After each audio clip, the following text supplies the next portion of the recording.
C'est l'heure de prendre le pouls d'une des journaux parus ce jour à Yaoundé. Ce sera naturellement avec Monsieur Arnaud Gueffa qu'on ne va pas tarder à apercevoir. Bonjour Arnaud et bienvenue.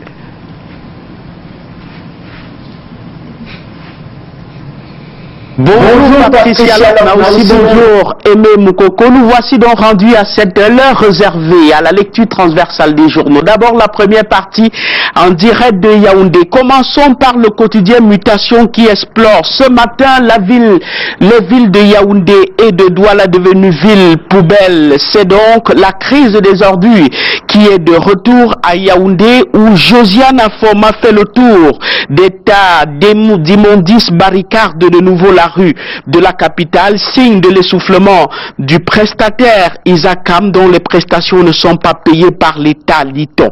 À Douala, ça étouffe, des bacs à ordures pleins à craquer dégagent des odeurs nauséabondes dans les artères de la capitale économique. Des ordures qui sont là depuis au moins 3 jours pour la plupart, écrit le quotidien Mutation en kiosque ce matin. Et vers ce problème de ramassage des ordures ménagères, le quotidien Cameroun Tribune voit des solutions en vue, des actions écrites.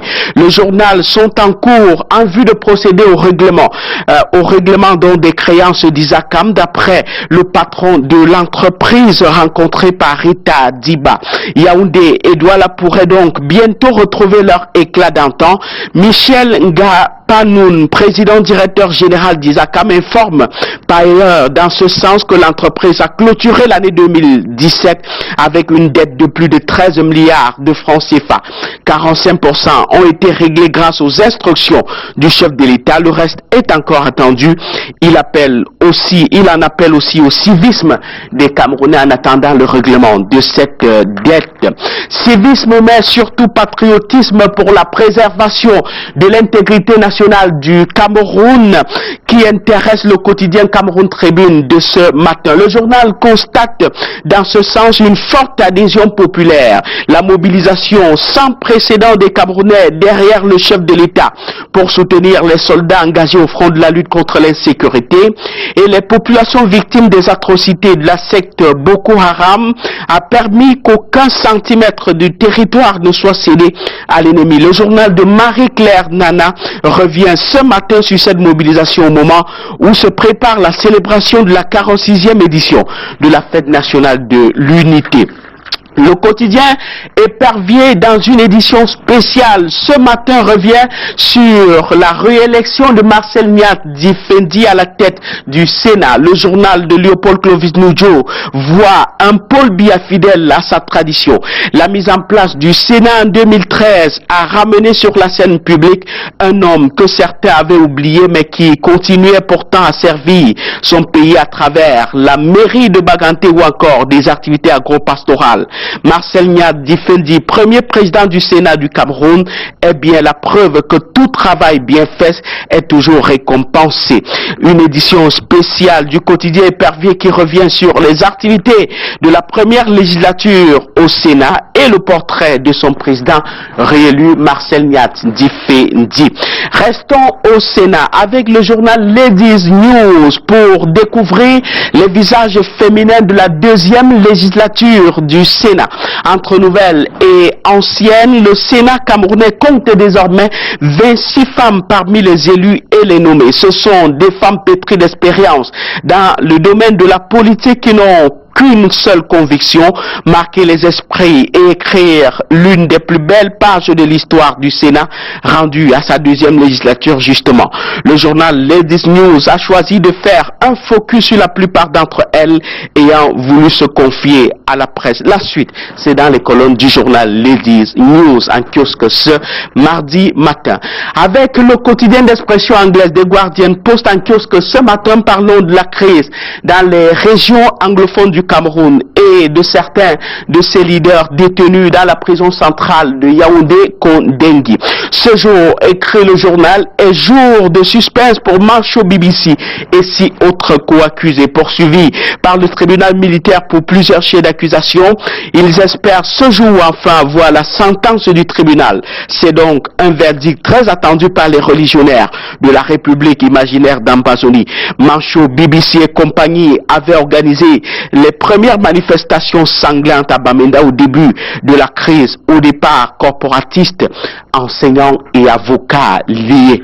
Les avocats qui sont dans la discorde, le journal des médias en kiosque ce matin, un autre journal d'expression anglaise nous informe ce matin que les maîtres Nico Ale et Nyekamga sont traînés en justice pour incompétence et dictature à la tête du barreau. Maître Asha Collins Ndé, un avocat basé à Bamenda, a porté plainte contre les deux leaders au tribunal de grande instance de Bamenda. Pour lui, il ne devrait plus agir pour le compte du barreau en tant que bâtonnier, car son mandat parlant de maître Nyekamga est déjà expiré. Plus de détails en page 5 du journal d'expression anglaise de Median en kiosque ce matin. Et si on reparlait de cet enrichissement illicite avec le trait hebdomadaire Le Soir en kiosque ce matin, information majeure, interpellation et arrestation en cascade au ministère des Finances et au ministère de la Communication. Plusieurs cadres de ces ministères ont été mis sous mandat de dépôt à la prison centrale de Yaoundé-Kondengui. Ils sont poursuivis par le tribunal criminel spécial pour le détournement présumé des centaines de milliards de francs, de millions de francs CFA, lit-on. Pour être plus explicite, 5 d'entre eux sont sous mandat de dépôt, un comparaîtra libre et une centaine convoqués. C'est un feuilleton qui pourra faire beaucoup d'épisodes en justice. Et l'hebdomadaire Sans détour en révélation présente la seule personne parmi ces accusés qui comparaîtra libre comme le fils de Mefiro Oumarou. Il a été libéré vendredi soir au sorti de leur audience chez le juge d'instruction du tribunal criminel spécial, alors que 5 compères d'infortune ont été écroués à la prison centrale de Yaoundé-Kondengui. Un chanceux de la bande peut-être, mais qui comparaîtra, et c'est au terme de la procédure judiciaire que le verdict sera connu pour chacun d'entre eux, ceux détenus, ceux qui seront encore interpellés et qui suivront certainement bientôt. Et le journal Week-end a vite fait de les compter. Ils sont 157 fonctionnaires fictifs déjà débusqués du fichier solde de l'État. Et ce n'est pas fini car les enquêtes se poursuivent. Des informations contenues dans le journal Week-end édition de ce matin révèlent que près de 667 agents de l'État sont concernés.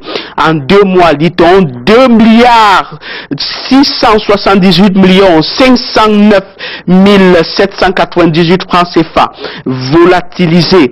Il y a donc encore beaucoup d'arrestations en vue pour la même affaire qui fait jaser la justice camerounaise actuellement. Restons dans les couloirs de la justice avec cette autre affaire inédite que nous propose le journal Camerlex. L'État poursuit ses agents en justice suite à la bousculade à l'école publique d'Ekoudou ici à Yaoundé. Depuis quelques semaines en effet, 9 fonctionnaires du ministère de l'Éducation de base en service à l'école publique d'Ekoudou à Yaoundé sont poursuivis libres par l'État du Cameroun. On se souvient, le 21 mars 2018, 4 élèves sont décédés au sein de cet établissement. L'enquête ouverte par la police judiciaire est toujours en cours dans ce sens-là. Le journal Éco-Matin de ce matin porte son intérêt sur le blanchiment d'argent avec une crainte. Les banques de la CEMAC pourraient perdre leurs correspondants à l'étranger. L'inquiétude a été exprimée lors du comité ministériel de l'Union monétaire de l'Afrique centrale tenu à Brazzaville au Congo le 12 avril dernier. On court vers le dérisking qui, en langage facile, consiste au sein des institutions financières de mettre un terme aux relations avec les clients et à fermer des comptes considérés comme étant à haut risque. Une entreprise où la gouvernance s'avère à haut risque, c'est la Cameroun Water Utilities. Le journal Expression économique ce matin nous informe que le directeur général de Camwater a été invité à ne pas suivre les pas de Basile Atanganakuna ou de Jean-William Solo, ses prédécesseurs. Le 30 avril, en effet, à l'occasion de la cérémonie de signature du procès verbal contradictoire de fin d'affaires réaffirmage du service public de l'eau potable au Cameroun. Le ministre de l'eau et de l'énergie, Gaston Eloudou Essomba, a prescrit au directeur général de faire en sorte que la qualité de société citoyenne de Camwater soit citée en exemple. Une autre société qui pourrait être citée déjà en exemple, c'est la MARXI, la mission d'aménagement et de gestion des zones industrielles. Le quotidien Épervier de ce matin nous informe que le management du directeur général vient d'être célébré. Le directeur général Manon a reçu au dernier Épervier Press Award le prix de l'incarnation de la morale publique dans le management. Le prix à lui remis le 1er mai dernier a été célébré avec faste écrit le quotidien Épervier en kiosque ce matin. Le quotidien Épervier, le journal de Léopold Clovis Noudjo qui s'intéresse en outre ce matin au Bureau national de l'état civil avec un homme en exergue, Dr Michel Oyan, qui parle des actes d'état civil. Depuis son implantation dans la région du Sud en 2017, le chef d'agence régionale, Dr Michel Oyan, ne ménage aucun effort pour l'optimisation de l'enregistrement des faits d'état civil dans cette région du pays. Et puis on se quitte avec cette caricature qui met au centre les lions indomptables et le choix du coach. C'est une bataille entre les sorciers noirs et les sorciers blancs. Vous allez le voir de vous-même dans cette caricature du journal ou du quotidien Mutation. Stop et fin, revue de presse, première partie en direct de Yaoundé. La suite, c'est avec vous. À Douala, excellente journée à vous qui nous regardez à la maison. Excellente journée à vous là-bas à Douala. Laure Patricia a aussi aimé Moukoko. Bonjour à Michael, déjà installé pour la suite. Salut d'ailleurs, excellente journée à vous, Arnaud Gueffa, qu'on aura le plaisir de vous retrouver demain sensiblement à la même heure, 7h par là.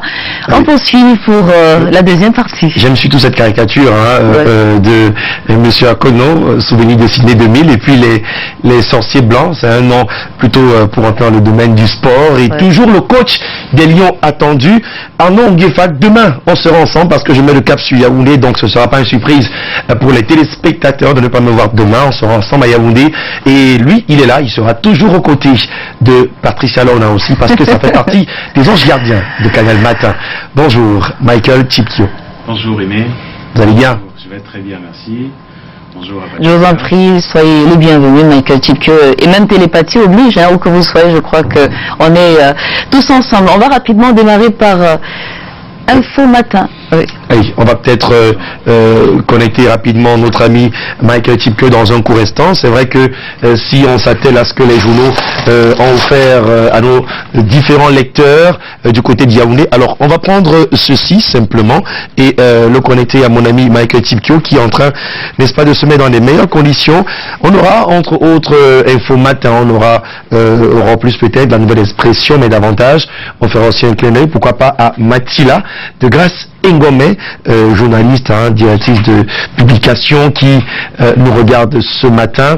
Alors la presse a parlé, Patricia, pendant que mon ami est en train de chercher où se positionner, finalement il a réussi. C'est lui de passer en dessous, c'est plus simple, voilà. Ok, c'est pas compliqué. C'est pas mal, c'est un tout petit peu ce que nous vivons au quotidien ici, chers téléspectateurs. On les partage avec vous. Et très rapidement, Michael Chipkio, on vous redit bonjour parce que les téléspectateurs ne nous ont pas suivis. Nous, alors, tu me rassures, Patricia, que demain tu te mettras dans les conditions idoines pour que cet ange gardien puisse veiller sur toi, sans commentaire en tout cas. Faut pas vous en faire, c'est un exercice auquel on est habitué. On peut pas donner ce qu'on n'a pas. On donnera en tout cas que de l'amour parce que c'est un tout petit peu comme un sacerdoce qu'on a eu, dont on s'est engagé évidemment auprès de nos téléspectateurs. Michael Chipkio, décidément, on vous entend finalement. Bonjour. Bonjour Patricia. Cette fois c'est la bonne. Bonjour Aimé, bonjour à Arnaud Gueffa qui nous a précédé à Yaoundé, et surtout bonjour à tous ceux qui nous regardent ce matin. Il a fallu du temps, mais c'est le temps de l'information, la revue de presse. On va commencer par Info Matin. Nous sommes le matin du mardi. Info Matin qui nous amène à Ezeka, au cœur de la catastrophe qui a eu lieu le 20 octobre 2016 dans cette localité, avec des victimes enregistrées sur place. On se souvient, le président de la République avait décidé de l'érection d'une stèle sur place pour rendre hommage aux nombreuses victimes qui avaient perdu la vie lors de cette catastrophe d'Ezeka. Et donc, les vainqueurs du concours qui a été lancé pour la production de ces stèles sont connus. Sur les 60 maquettes proposées au départ, 5 projets ont retenu l'attention du jury, et bien qu'à la fin, seuls 4 aient convaincu.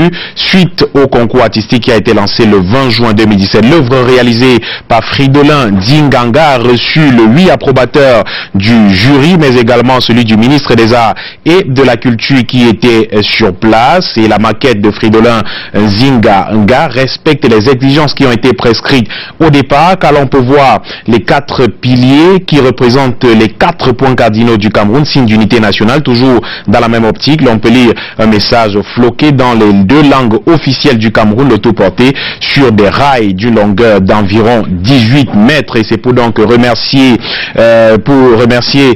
ces compétiteurs de s'être donné à cœur et âme et que des enveloppes leur ont été remises. Le 4e, par exemple, a reçu la somme de 500 000 francs CFA, le 3e 700 000, le 2e empoche 1 million de francs CFA, et donc le vainqueur Fridolin Zinga en tête de course s'en sort avec la rondelette somme de 2 millions de francs CFA, en plus de voir sa maquette se matérialiser bientôt sur les terres d'Ezeka. La grande une du quotidien Info Matin nous parle de l'actualité dans les régions du nord-ouest et du sud-ouest du Cameroun, avec ces décrets du président de la République signés hier, Paul Biya, qui redéploie le système de défense dans ces 2 régions anglophones du Cameroun. Ce changement qui cible la 2e région militaire interarmée intervient dans un contexte, écrit le journal, marqué par des attaques quasi quotidiennes par des séparatistes qui ont déjà fait de nombreuses pertes d'hommes en tenue que des civils dans ces régions du nord-ouest et du sud-ouest. Et l'on retient donc à la suite de ces décrets du chef de l'État que le colonel David Jotsa est le nouveau commandant de la 21e brigade d'infanterie motorisée. Il a été donc nommé hier par ce décret du président de la République. Le nouveau patron des opérations militaires dans la région du sud-ouest remplace à ce poste le général Donatien Melinguinouma, désormais inspecteur des forces à l'état-major de l'armée camerounaise. Et l'actualité de la crise anglophone aussi à la une de la Nouvelle Expression, qui nous parle de cet afflux massif des populations parties du sud-ouest Cameroun qui fuient justement ces exactions des séparatistes pour se retrouver dans le département de la Ménoire, région de l'Ouest Cameroun. De nombreux quartiers et villages de ce département voient l'afflux de ces populations depuis quelque temps. Un afflux d'ailleurs incontrôlé selon le quotidien La Nouvelle Expression en kiosque ce matin. La population de Choualé, qui est un quartier de la ville de Tchang, a nettement augmenté ces derniers mois, même si l'on n'a pas de statistiques officielles. Des témoignages font néanmoins état de ce que des centaines de familles à la recherche d'un endroit paisible pour se mouvoir s'y sont installés. Au début, à cause des menaces et des actes de sécessionnistes qui s'attaquaient aux écoles, c'était des enfants qui arrivaient pour s'inscrire dans l'unique collège privé bilingue de la ville, renseigne un habitant de ce quartier populeux du chef-lieu du département de la Ménoire. Depuis quelque temps, ce sont des familles entières qui arrivent, écrit le quotidien La Nouvelle Expression, et ces populations justement qui arrivent dans cette ville de Tchang, ces familles qui empruntent des pistes qui les conduisent dans les localités de Nzié, dans l'arrondissement de Nkoni, de Fondonera, dans l'arrondissement de Sanchou, et de Fongo-Tongo, dans l'arrondissement éponyme. Outre ce déplacement de département de la Ménoire, qui enregistre l'arrivée massive des compatriotes partis du Lébialem dans le sud-ouest, et Bamboutos connaissent aussi une affluence des personnes venant du nord-ouest et du sud-ouest du Cameroun. Les détails de toute cette affaire lits en page 3 du quotidien La Nouvelle Expression en kiosque ce matin. Le journal qui nous parle de l'importation du sucre, marché du sucre justement, quand le gouvernement entretient le cafouillage. La Nouvelle Expression à son pied de une revient sur cette décision, alors qu'on croyait avoir enfin stabilisé le ravitaillement et surtout les prix à la consommation de cette denrée de première nécessité. Le gouvernement a décidé de maintenir le grand désordre, écrit le journal, sur le marché, plus particulièrement en cette période, au détriment des musulmans grands consommateurs heures à l'aube du début du jeûne du Ramadan. Ce qui fait dire au journal Forum Libre également en kiosque aujourd'hui que Ferdinand Gongo sacrifie plutôt le jeûne du Ramadan. Forum Libre qu'on devrait avoir l'antenne qui revient sur cette suspension des consommations, des importations plutôt du sucre au Cameroun.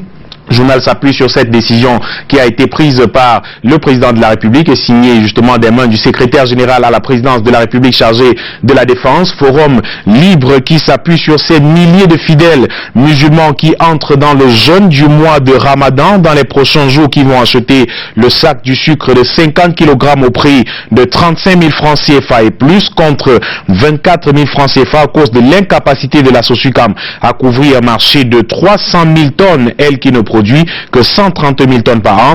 La Fondation camerounaise des consommateurs condamne d'ailleurs cette décision du gouvernement et demande la levée de la suspension pour les consommateurs camerounais. Et en parlant d'importation encore, Forum Libre nous parle d'importation du pétrole brut cette fois et nous dit pourquoi l'État et la Sonara ont misé sur le financement Mourabaha au moment où la Sonara poursuit l'implémentation de son projet d'extension et de modernisation avec l'arrêt programmé de ses activités. Le top management se déploie pour la mise à disposition en quantité et qualité des produits pétroliers finis sur le marché national camerounais. Europlus est en kiosque également ce mardi et nous amène une fois encore à l'archidiocèse, à l'archevêché de Douala pour nous parler encore de cette affaire qui est survenue la semaine dernière. C'était dans la nuit de jeudi à vendredi. On a entendu des coups de feu dans l'archevêché de Douala entre intimidation et tentative d'assassinat. L'enquête piétine sur place. Jusqu'ici, rien n'y fait. Les fidèles du dit diocèse s'interrogent toujours sur les raisons d'être de cette situation intervenue la semaine dernière. Et les commentaires vont d'ailleurs bon train parmi les chrétiens malgré l'appel au calme de l'archevêque Samuel Cléda. Et les raisons de s'alarmer, écrit le journal, ne manquent pas quand on sait qu'il y a un an justement, l'évêque de Bafia dans la région du centre, Jean-Marie Benoît Bala, disparaissait dans des circonstances non encore élucidées et que certains prêtres ces derniers temps ont été victimes d'attaques physiques au Cameroun. Et le journal nous rappelle qu'avant Samuel Cléda, son prédécesseur, son éminence, le Christian Cardinal Toumi, avait fait l'objet de différentes menaces et intimidations à cause de ses prises de position contre les pouvoirs publics. Et le journal voit justement en cette attaque de l'archidiocèse de Douala une tentative d'intimidation de Monseigneur Samuel Cléda, qui lui aussi n'a pas beaucoup sa langue dans la poche. Et le journal qui nous parle des résultats sur fond de tribalisme au concours de la police au Cameroun. Depuis quelques jours, la toile est inondée par des textes émanant de différentes sources. Seulement, les responsables de ces postes et de ces informations semblent avoir une convergence dans l'analyse, à savoir que ces résultats détonnent d'une forte coloration tribaliste, écrit le journal, ce qui laisse supposer que les examinateurs auraient jeté leur dévolu sur des candidats originaires de la région du centre et du centre. D'aucuns disent que ceux du département d'origine de l'actuel délégué général à la sûreté nationale auraient été très favorisés au détriment de leurs homologues du Mbam et Inubu et du Mbam et Kim. Et à ce titre, justement, quelques élites des deux départements du Mbam n'arrivent toujours pas à digérer comment les noms de leurs jeunes frères n'apparaissent pas sur les listes des admis. Ont-ils mal travaillé alors que par le passé, beaucoup de leurs jeunes frères et sœurs étaient admis dans la prestigieuse École nationale supérieure de police? Ces jeunes-là sont-ils subitement devenus cancres, s'interroge le journal, ou alors leur a-t-il manqué un soutien quelconque? Ne faut-il pas faire comme les autres ennemis et envoyer un mémorandum au chef de l'État pour fustiger ce qui leur est arrivé? Des questions qui brûlent justement toutes les lèvres des élites des deux départements du Mbam et auxquelles elles ne peuvent malheureusement pas apporter des réponses aujourd'hui. Et quel Cameroun donc pour demain? C'est le titre de l'éditorial de Michel Michaud-Moussala qui revient sur la société camerounaise qui a érigé l'argent en unique et seule valeur morale. Il suffit donc qu'on dispose des moyens conséquents pour imposer des lois. Ces points de vue parfois tordus et même tortueux.